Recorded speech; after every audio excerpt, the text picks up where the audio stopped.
Et aujourd'hui, on va parler d'apprenti. Et c'est exactement ça, en fait.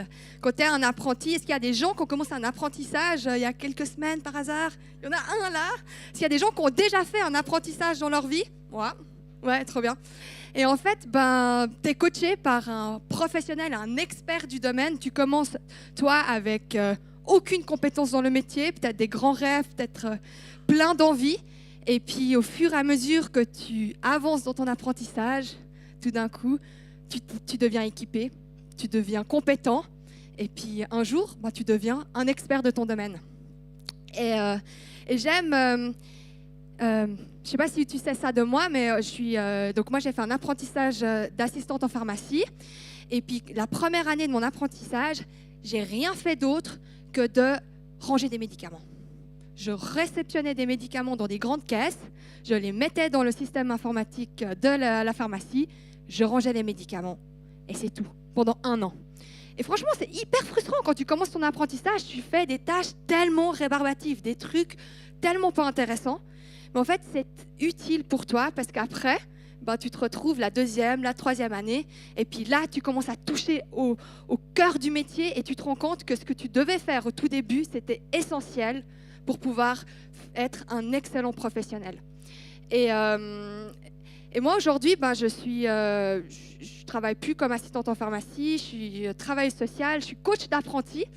Et ce que j'adore dans mes sessions de coaching avec les apprentis, c'est de les voir en fait débarquer, de rien comprendre à ce qui leur arrive, et puis se dire, mais en fait, il y a 6 semaines, j'étais un écolier, j'ai eu mes vacances, maintenant tout d'un coup, je suis un professionnel de quoi?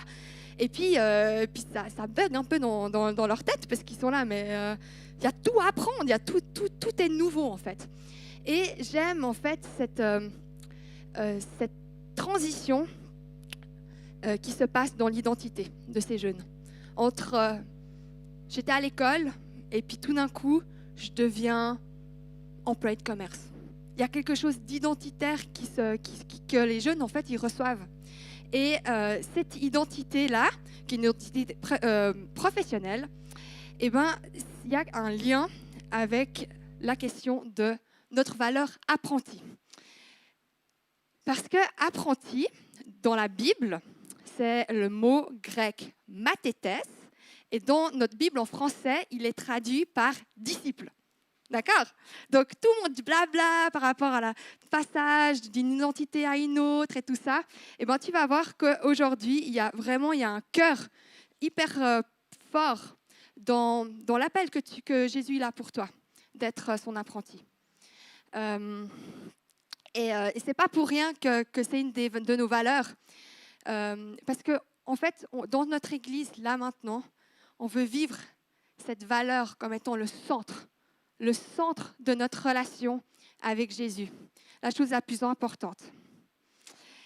Et aujourd'hui, le but de mon message, c'est de pouvoir te parler de ce que c'est d'être un disciple, de comment est-ce qu'on devient un disciple, de comment tu entres dans cette identité et comment tu grandis toujours plus en tant que disciple de Jésus. Et pour commencer, on va starter avec la définition qu'on a d'apprenti, comme on l'a noté dans nos valeurs. Pratiquement, mathetes, on se considère comme des disciples avant d'être des leaders et on grandit dans notre foi par un lifestyle de transformation. Donc tu vois, il y a 3 clés importantes dans cette définition. On se considère comme des disciples, donc il y a quelque chose d'identitaire. Il y a quelque chose qui touche à l'identité, qui se développe. Ensuite, on grandit dans notre foi, il y a quelque chose de vivant. Ce n'est pas seulement passer d'un état à un autre, mais il y a quelque chose qui grandit en nous. Et pour finir, un lifestyle de transformation. C'est l'idée qu'il y a un appel sur ta vie en tant que disciple et que c'est au travers de cette identité que tu vas vivre ta vie sur cette terre. Où tu vas être transformé toujours plus pour être le disciple de Jésus. Donc la première chose que j'ai envie que tu saches, c'est qu'il y a un appel sur ta vie. Il y a un appel sur ta vie, et c'est Jésus même qui le dit, et c'est la dernière chose qu'il a dit en fait à ses disciples avant de monter au Père. Allez donc, faites de toutes les nations des disciples.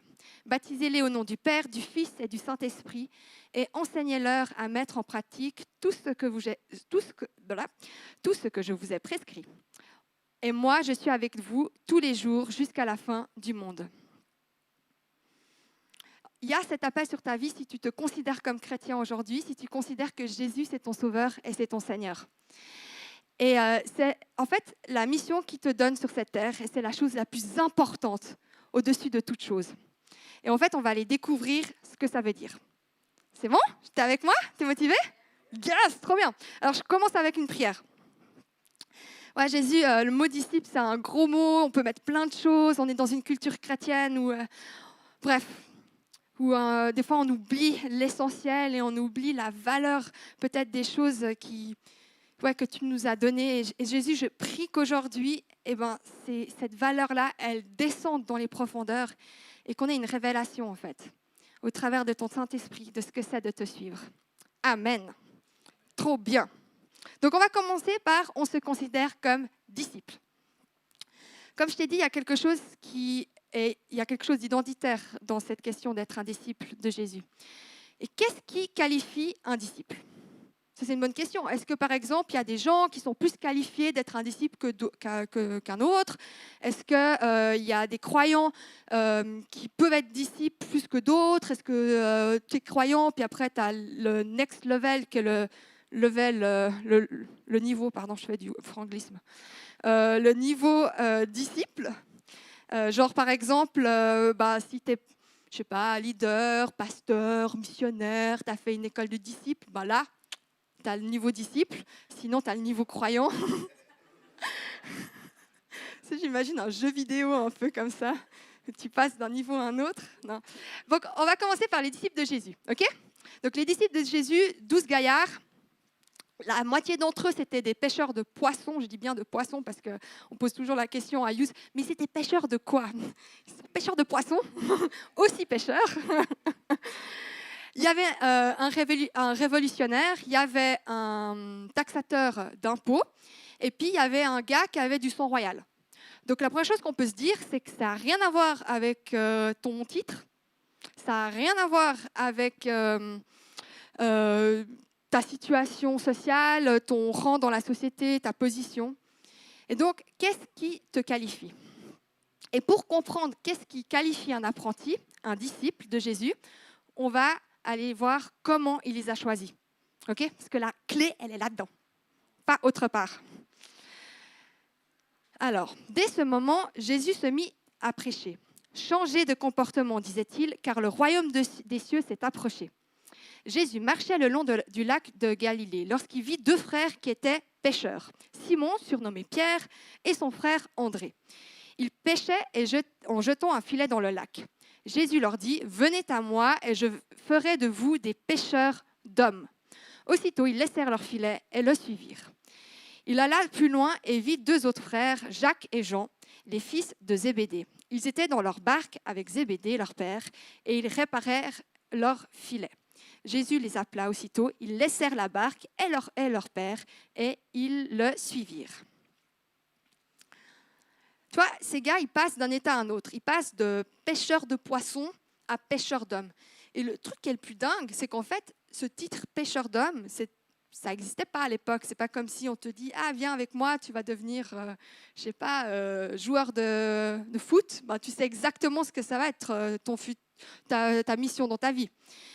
Non, eux, en fait, ils choisissent, en fait, ils répondent oui à l'appel de Jésus. Et c'est ça qui les qualifie pour être des disciples, pour être des pêcheurs d'hommes. C'est leur oui à l'appel de Jésus.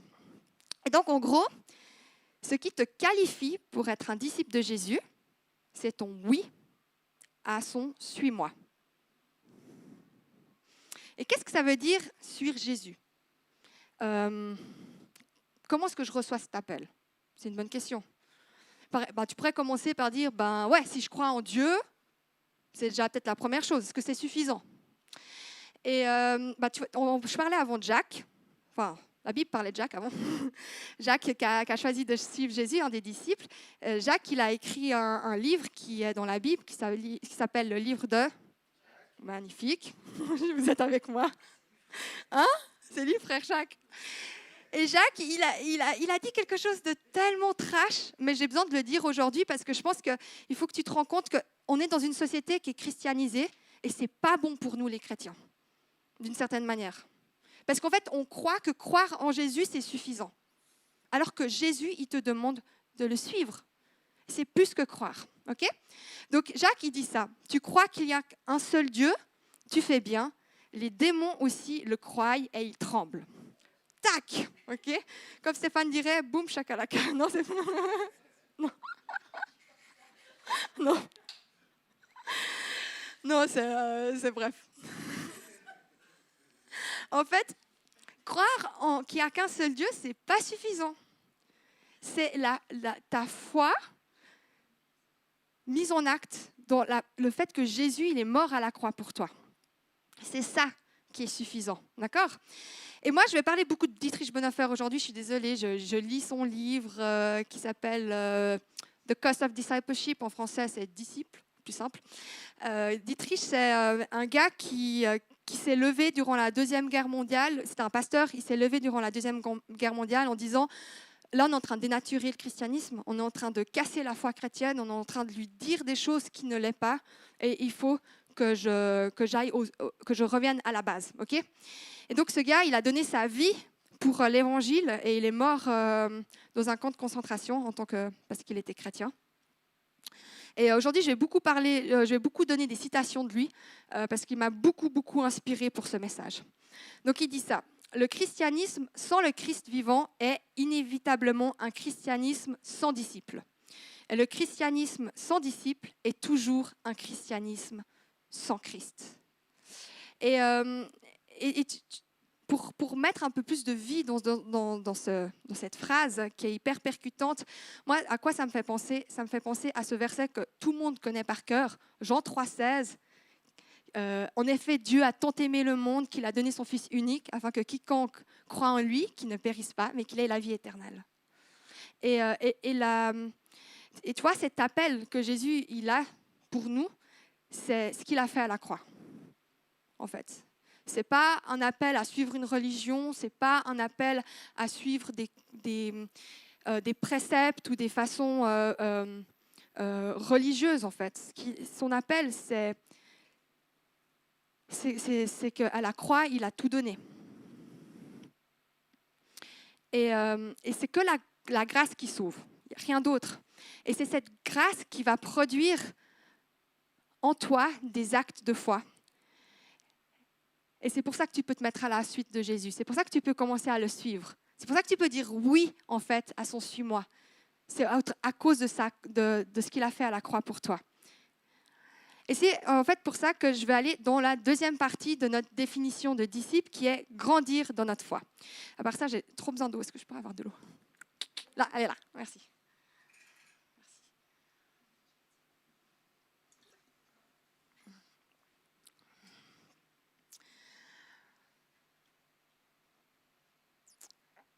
Si Jésus, il a tout donné pour que toi et moi, on puisse vivre une vie pleine, il y a quelque chose de nous qui doit être à la même, presque dans la même intensité, ce ne serait jamais possible. Mais si Jésus il a tout donné pour nous, on ne peut pas être indifférent à ce qu'il a fait sur la croix. Ce n'est pas possible. Il y a quelque chose en nous qui doit se mettre en avant, parce que ce qu'il a fait, c'est tellement énorme que notre réponse à ce qu'il a fait, ça doit être quelque chose qui implique. D'accord? Et j'aime cette phrase de Dietrich qui dit « Rester dans l'ancienne situation rend la vie de disciple impossible ».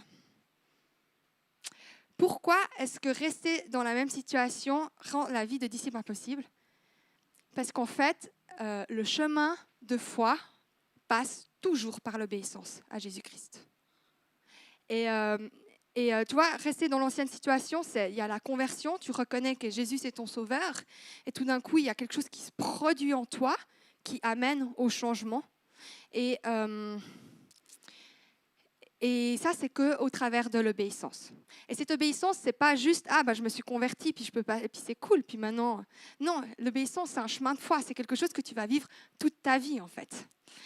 Et j'ai envie qu'on aborde un peu cette question d'obéissance parce que si tu as déjà lu un peu les évangiles, il y a beaucoup de gens qui ont trouvé que Jésus était super cool. Il y a beaucoup de gens qui ont trouvé que Jésus, c'était vraiment un type qu'il fallait suivre, en fait. Mais il y a beaucoup de gens, et la plupart des gens, ils ont choisi de suivre Jésus avec leurs propres conditions. Et tu verras au travers de ces textes qu'on va lire, qu'est-ce qui s'est passé avec ça. Donc, un homme s'approcha et dit à Jésus, « Bon maître, que dois-je faire de bon pour avoir la vie éternelle ?» Donc après, il y a un dialogue qui se passe entre Jésus et ce gars. Et puis Jésus, il dit, tu dois suivre les commandements, tatati, tatata. Puis le gars, il dit, ouais, je fais tout bien, je fais tout juste. Il est complètement irréprochable. Alors il pose encore cette question, il dit, mais clairement, qu'est-ce que je dois faire pour être sauvé ? Qu'est-ce qui me manque pour que je sois sauvé ? Et voilà la réponse de Jésus. Si tu veux être parfait, va vendre ce que tu possèdes, donne-le aux pauvres et tu auras un trésor dans le ciel, puis viens et suis-moi. En fait, Jésus, il est en train de dire, le seul moyen pour que tu sois sauvé, c'est pas ta question, c'est pas ta question de dire comment je peux ajouter, comment je peux contribuer au fait que je sois sauvé. Il est en train de dire, en fait, c'est qu'au travers de moi que tu peux être sauvé.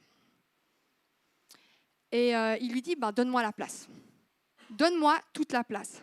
Et en fait, pour cet homme, c'était plus facile de suivre ses propres standards moraux et garder le contrôle en fait sur sa vie que de suivre Jésus. Et la question, c'est pas tant, Jésus ne nous demande pas de tout vendre puis de le suivre. Hein, c'est pas du tout ça. Par contre, il appuie là où c'est fragile. Il appuie là où ta foi, elle est remise en question.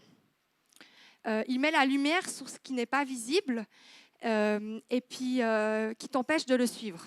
Et c'est ce qui s'est passé en fait dans ce dialogue avec ce type et lui. C'est qu'il a juste mis à la lumière, mais en fait ce qui t'empêche de me suivre, c'est le fait que tu kiffes ton fric. C'est tout. Et peut-être toi c'est pas ça, hein, c'est peut-être pas ça, mais peut-être c'est peut-être autre chose. Et en fait, des fois on croit qu'on suit Jésus. Et on se dit, ouais, je le suis et tout ça. Puis en fait, en réalité, on suit une religion un peu personnelle parce qu'on fait un melting pot, des choses qui nous semblent acceptables d'abandonner en fait, ou de sacrifier, ou voilà, où c'est pas trop un grand sacrifice. Et je sais pas si toi ça te parle, mais moi c'est vraiment un truc qui me rejoint. Mais chaque fois, je me pose la question, en fait, est-ce qu'il y a quelque chose que je suis en train de dénaturer à la puissance de l'Évangile dans ma vie parce que ça me touche à un endroit qui est sensible en moi. Et je ne sais pas si toi, ça te parle, mais si tu as quelque chose qui te vient en tête, je te propose de prendre ton téléphone et puis de le noter maintenant, parce que je pense que Dieu il veut faire aussi quelque chose à ce niveau-là. Tu vois, quand Jésus dit « suis-moi », ce n'est pas du tout abstrait à interprétation. Il n'y a rien d'abstrait, il y a rien de... Ce n'est pas un sujet à interprétation.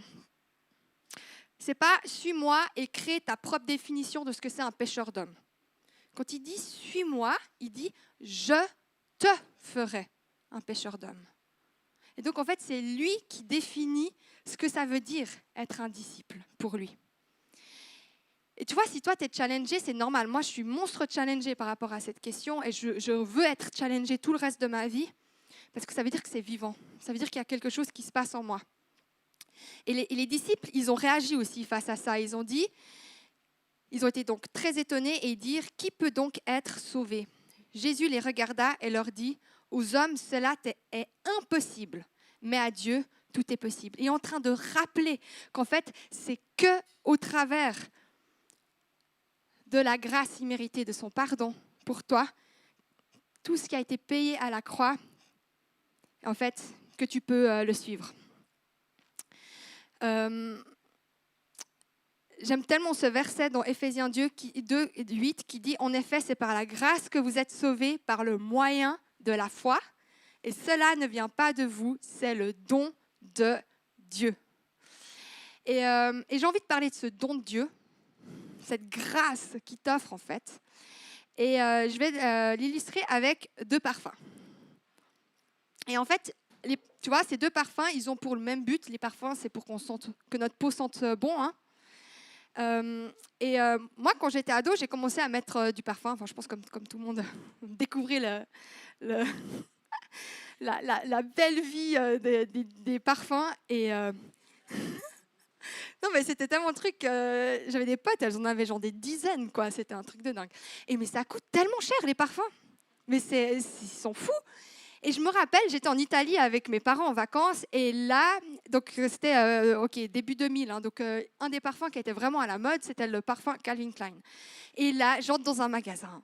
Et il y a la reproduction du parfum de Calvin Klein pour, je sais pas, 5 fois, 10 fois moins le prix que l'original. Non mais c'est un truc de dingue, c'est un cadeau, c'est trop bien. Donc j'achète cette contrefaçon. Ah, vous connaissez l'histoire après. Vous l'imaginez. Et je suis trop heureuse, je mets ce parfum sur moi, ils sont trop bons les premières minutes. Et après, ça commence à puer. Et ça commence à puer. Et après, t'as cette odeur toute la journée, quoi. Quelle horreur. Ça vous est jamais arrivé d'acheter des contrefaçons? Je suis la seule? Ok, d'accord. Je crois que c'est interdit par la loi si jamais. Voilà.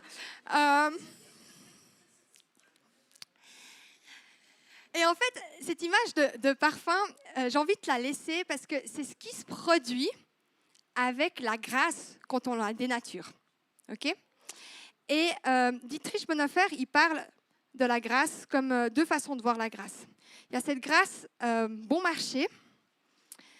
C'est la grâce du péché. C'est la grâce du péché, mais pas du pécheur.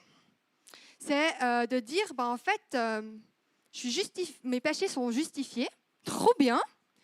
Et puis, puisque la grâce fait tout, je peux continuer à faire ma vie comme elle est, parce que de toute manière,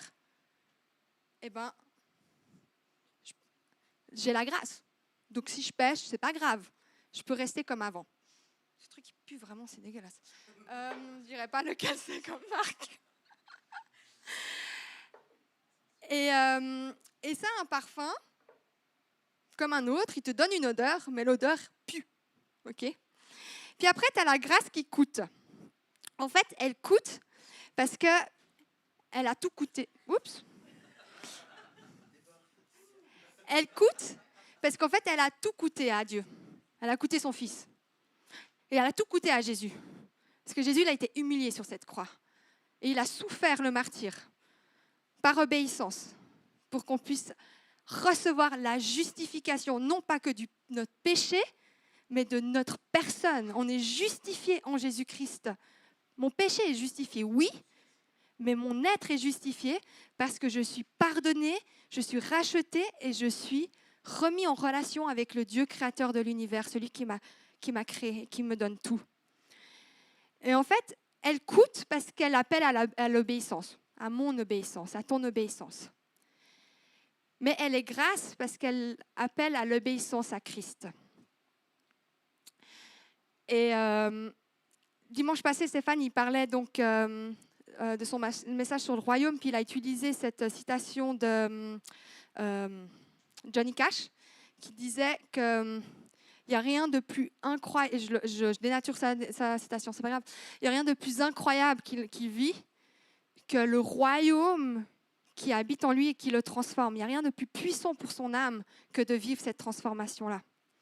Et c'est pour ça que c'est grâce, en fait, l'obéissance à Christ. Parce que cette obéissance, elle te transforme, elle te change.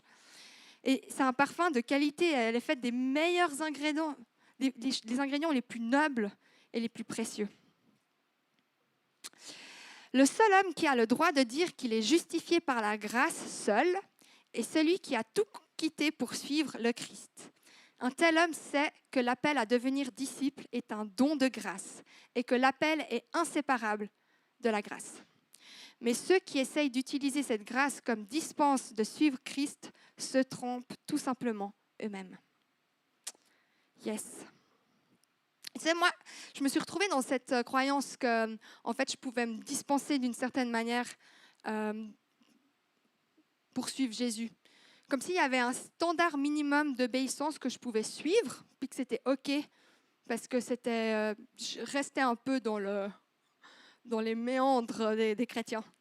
Et quand je suis arrivée à ICF, c'était en 2005. Vous étiez né en 2005, vous? Non, hein? OK. Oh purée, je suis désolée. Chaque fois, c'est pas grave. 2005, trop bien. J'avais 16 ans. Et j'ai débarqué à ICF. Et pendant un an, j'ai goûté à ce que c'était la vie d'église. Je vivais plein de choses incroyables avec plein de gens qui étaient merveilleux. Mais par contre, j'avais des conditions à cette grâce. J'avais des conditions à suivre Jésus. Et en fait, je changeais l'évangile pour lui dire ce que moi je voulais lui dire, parce que je voulais pas trop que ça me coûte, quoi. Et après un an, un des sujets qui était un des sujets de plus grand compromis dans ma vie à cette époque, quand j'avais 16 ans, c'est que j'avais un petit copain, et puis ce petit copain, il n'était pas chrétien, il ne croyait pas en Dieu. Et après un an, tout d'un coup, Dieu, il m'a chopé. Il m'a renversé. Et sa grâce, elle a été tellement forte pour ma vie qu'en fait, j'ai compris qu'en fait, sa grâce, elle a tout coûté pour lui. Et qu'en fait, il me demandait tout de moi. Et à ce moment-là, ce qui a été très difficile à faire, parce que j'étais très amoureuse, j'ai compris que je ne pouvais pas rester dans cette situation. Qu'en fait, il me demandait d'abandonner quelque chose pour pouvoir le suivre. Et parce que cette partie-là de ma vie rendait ma vie de disciple impossible. Impossible. Et pourquoi impossible, en fait? Parce que suivre Jésus, il y a quelque chose de l'ordre de « je l'aime ». Donc, je choisis de le suivre. Il y a quelque chose de l'ordre de « il m'aime et je l'aime ». Et dans « je l'aime », il y a l'obéissance. Et tu ne peux pas aimer Christ sans lui obéir. Ce n'est pas possible. Et Jean, l'un des gars qui a été chopé en tant que pêcheur de poissons, puis après il devient pêcheur d'hommes, il a repris des paroles de Jésus qui dit « Si vous m'aimez, respectez mes commandements. » Donc Jésus, il dit « Mais en fait, me suivre, c'est m'aimer, mais m'aimer, c'est m'obéir. » Donc respecte ce que je te demande en fait de faire. Et en gros, tu peux être un disciple de Jésus qu'en abandonnant ton ancienne vie.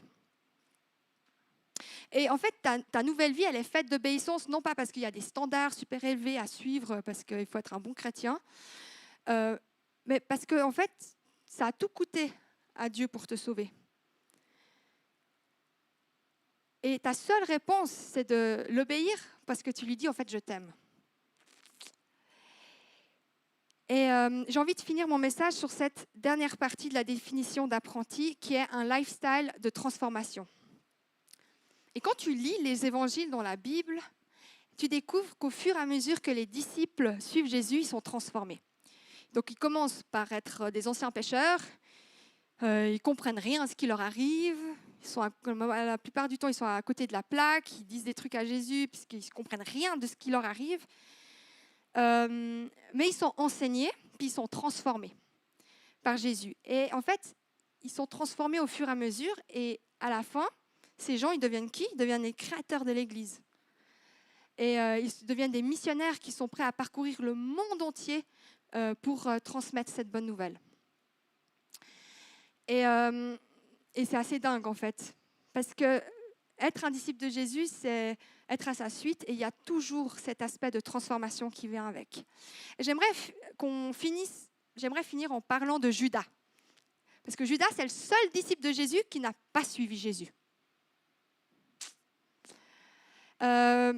Tu vois, il a tout vécu avec Jésus. Il a tout vu, il a tout entendu. Il n'y a rien qu'il a loupé par rapport aux autres disciples. Il n'a pas été mis de côté en mode... voilà. Non, il a tout vécu avec Jésus. Mais lui, il n'a rien compris. Il n'a rien compris parce que lui, il voulait que Jésus reprenne le pouvoir sur les Romains pour pouvoir délivrer Israël de leur oppression. Et Judas, il a instrumentalisé l'évangile pour son propre agenda, pour ses propres projets. Et c'est tellement triste parce que Tu vois, Jésus, il a dit un truc à ses disciples. Il a dit, personne ne me prend ma vie, c'est moi qui choisis de la donner. Et Judas, il n'a pas compris. Alors que Judas, il l'a trahi, il l'a vendu. Jésus avait déjà choisi de mourir à la croix pour nous. Et Judas, il n'a pas compris ça. Et alors que Jésus est mort à la croix pour pardonner même le péché de Judas, eh ben, Judas, il était en grand désespoir et puis il n'a pas su recevoir la grâce de Jésus. Parce qu'on sait qu'après, il s'est suicidé. Et ce qui s'est passé avec Judas, moi, c'est un truc qui ne me rend pas indifférente. Parce que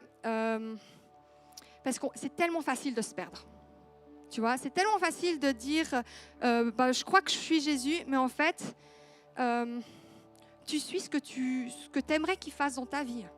Tu vois, j'aimerais que je sois heureuse, donc je suis chrétienne, parce que j'aimerais que ça me donne du bonheur. Ouais, c'est clair qu'il n'y a rien de plus merveilleux que l'amour de Dieu dans ta vie.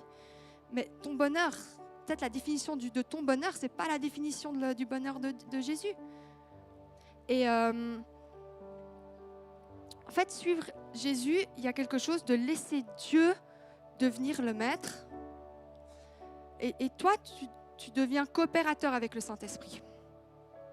Et moi, je me rappelle ce message sur Judas, je l'ai entendu autre part une fois, et il m'a tellement chamboulée parce que je me disais, en fait,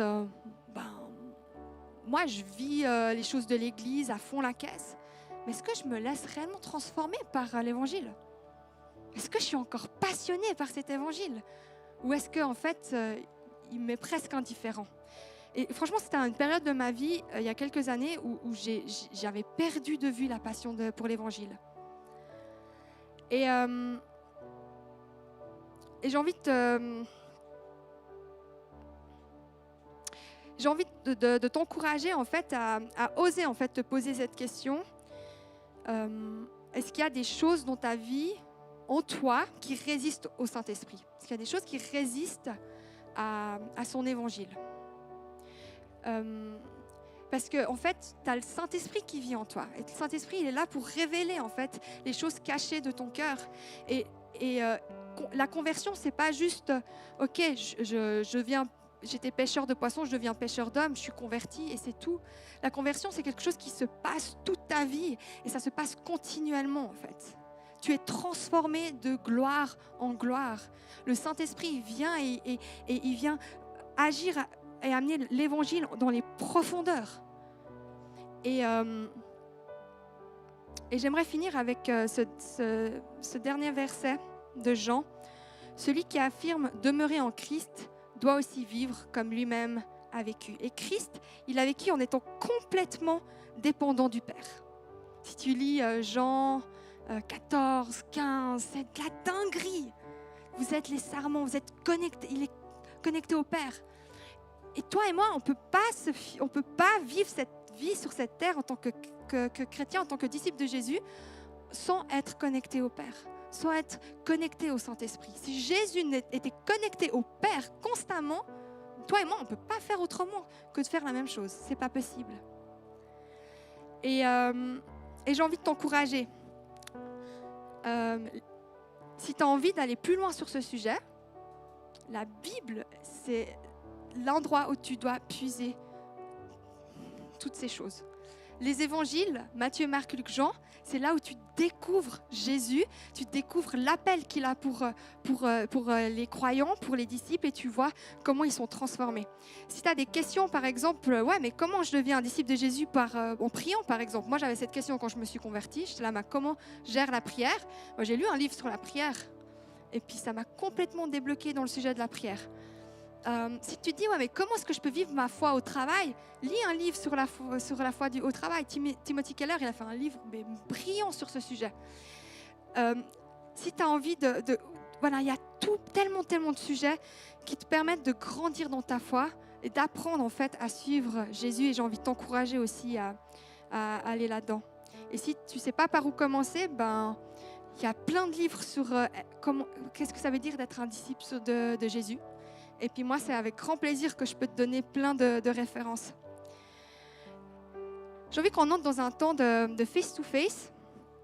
Et durant ce moment-là, j'ai un peu remis un peu des éléments clés de mon message pour pouvoir te donner un temps avec Jésus et puis que tu puisses aller vers lui et puis discuter avec lui de cette question d'être son disciple. La première chose, c'est ta réponse à son appel. Qu'est-ce qui t'empêche de voir la beauté de son appel? Et te poser la question, est-ce que tu es en mouvement? Deuxième partie, l'obéissance. Qu'est-ce que Jésus te demande de lâcher pour le suivre? Et la troisième partie, la transformation. Y a-t-il des résistances en moi pour que son évangile me transforme? Je te laisse un petit moment avec Dieu pour voir qu'est-ce qui est en train de se passer. Et puis après, je vais revenir pour qu'on puisse passer un temps de prière ensemble en tant qu'Église.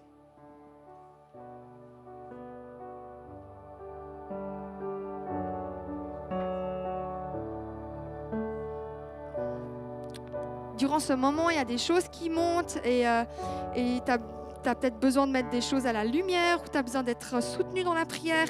Il y a Monique et puis Stéphane qui sont là pour pouvoir vivre ce moment avec toi. Je t'encourage vraiment de le vivre avec quelqu'un. S'il y a vraiment des choses qui sont en train de monter, c'est hyper précieux.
Je te propose de prendre un temps de prière ensemble pour s'émerveiller en fait la grâce. Cette grâce qui a tout coûté. Jésus, je veux tellement te remercier pour ton sacrifice à la croix. Je veux tellement te remercier parce qu'au travers de ce sacrifice à la croix, tu me sauves. Et tu me pardonnes de toutes mes erreurs. Mais ce qui me sauve, c'est qu'en fait, tu produis quelque chose en moi de transformation. Et c'est tellement incroyable, Jésus, de savoir qu'au travers de ton sacrifice, Jésus, on est réconcilié avec le Père. Et qu'on peut être à ta suite sans avoir honte, sans avoir peur, sans être stressé par ce que ça veut dire, parce qu'on est couvert par ta grâce. Et Jésus, j'ai envie, Seigneur, de prier là où en nous, il y a des choses qui remontent à la surface. Et tu nous demandes, Seigneur, de te faire la place. Qu'on ait le courage de te faire la place et qu'on ne fonctionne pas comme ce gars qui est parti déçu parce que ça allait lui coûter ce que tu lui demandais de te suivre. Jésus, je prie qu'on puisse se rendre compte que, en fait, ce qui nous coûte n'a rien à voir avec la valeur de ce qu'on reçoit de toi. Et qu'à la fin, on va être tellement plus rempli de joie. Jésus, aide-nous, Seigneur, dans notre quotidien à vivre cette vie de disciple. Parle-nous. Et moi, je prie, Seigneur, pour cet abandon à ton Saint-Esprit. Je te remercie que tu vis en nous. Seigneur, je prie qu'on puisse grandir dans la connaissance de toi, dans ta connaissance, qu'on puisse entendre ta voix, Seigneur, qui nous parle, qui nous révèle le cœur du Père. Jésus, je te remercie parce que tu dis qu'on est qualifié pour être des disciples. Au travers de notre foi, au travers du fait qu'on te dit oui, c'est ça qui nous qualifie et rien d'autre. Et je prie, Seigneur, pour cette vie de disciple sur cette terre et tout ce que tu veux nous faire vivre, qu'on puisse être prêt à entrer dans cette aventure avec toi, Seigneur Jésus. Sois le maître, sois le roi de notre cœur.